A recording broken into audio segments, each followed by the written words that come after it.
You know the feeling when you lose your phone and you think to yourself, what am I going to do? My whole life was in there. Well, today I want to talk to you about the parts of your life that don't fit into a device.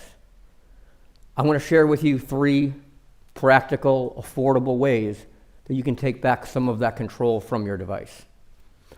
We live in 2 worlds, the digital and the analog. In this analogy, the digital world is the infinite world inside your device, and the analog world is the world immediately around you, the world you experience with your senses and inside you. And we're switching between those 2 worlds all day, constantly. Neil Postman once said that every new technology changes our relationship to reality. Well, in the era where we have our mobile device physically attached to us, we're switching between realities in an instant, in an hour, all day. I'm not here to bash digital technology. I make my living teaching online. It would be hard for me to throw my phone away. But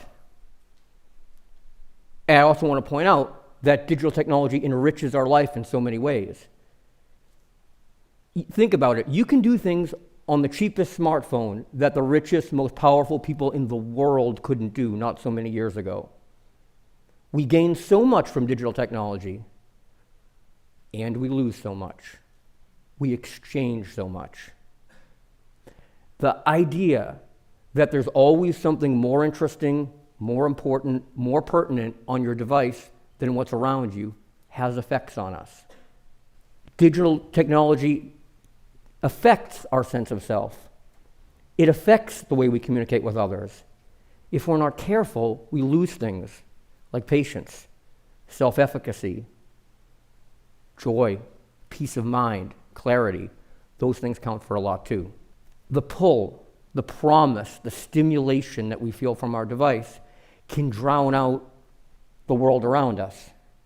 And I struggle with this, like many of you. And I especially struggled with this during the pandemic. My daughter was born in March of 2020, which was the first week of the COVID shutdown in California. And now all my work's online. And I'm having a harder time than ever with being overwhelmed by my device. So wanting to be a good example to her, I reached in my pocket, not for a phone, but for a pen. Writing's always been there for me. And I walked to the grocery store, and with physical change I had lying around the house, I bought a notebook, and I started writing. I knew what I was looking for I could only find writing by hand.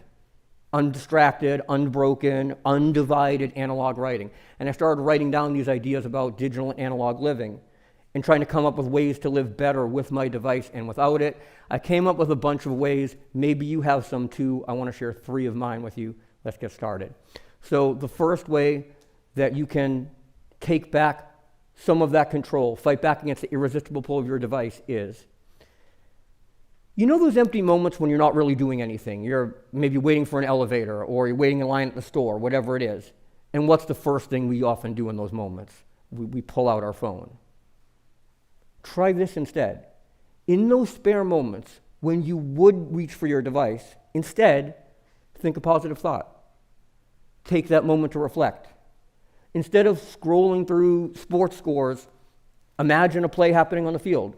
Instead of scrolling through pictures of outfits, in your mind, plan tomorrow's outfit or remember one that you saw that you liked. Maybe take that moment to think about a loved one that you miss or somebody that was in your life who's passed away. Take that spare moment to pray or meditate, reflect. Because those empty moments are where a lot of our character is formed. Those empty moments are where a lot of our personality comes from. Those empty moments are where a lot of our self-efficacy comes from. And that simple act of thinking a positive thought rather than reaching for your device gets you back in touch with the free and interesting and meaningful world inside you. Gets you back in touch with your feelings and thoughts and experiences that you have to process. You're making time for your thoughts rather than letting your device think for you. Now, the second challenge activity is a little more challenging, but I know you can do it. Not every day, but as needed. Take an hour and look at one thing for that hour. Stare at that one thing for an hour. You could go to a park, a public place. You could look out a window. You could look at a painting, a photograph. I think it works better outside for me. But whatever it is, look at that one thing for an hour. An hour? For those of us who struggle with patience, this is not going to be easy. But I promise you, if you look at a tree for an hour, for the rest of your life, you're going to feel connected to that tree. And every time you look at it, you'll never see it the same as before. What you're doing here is you're slowing down the blur. You're slowing down the on-off digital world. Sometimes I don't have an hour. I'll take 10 minutes. I've had good times staring at the dumpster outside my apartment, and I see the geese come back, the first sign of spring. I'm resting my eyes on what's in front of me instead of closing my eyes or looking at my screen. The beauty around you can only compete with your device if you take the time to notice it. Now, the third challenge, the third activity, analog activity, find a friend, a partner, and agree to have a 2 or 3 hour long face-to-face conversation with no phones. You agree ahead of time, you're only going to use your phones for an emergency, a real emergency. Otherwise than that, if you can't remember something, you don't get to look it up. You guess, you collaborate. If you're talking about somewhere you went, you don't get to show a picture, you describe it. I used to have conversations like this all the time when I was younger. I would go over to my friend Jay's house on a Monday night after wrestling. We would sit on his stairs and we would talk for hours. No phones interrupted. We never ran out of stuff to talk about. Those conversations didn't really end. They just kind of continued the next time. What would that cost now for many of us to take 2 or 3 hours to turn everything off and just give your attention to one other person? What a gift you're giving yourself and that other person by creating that conversational bonfire. And there's no record of it afterwards.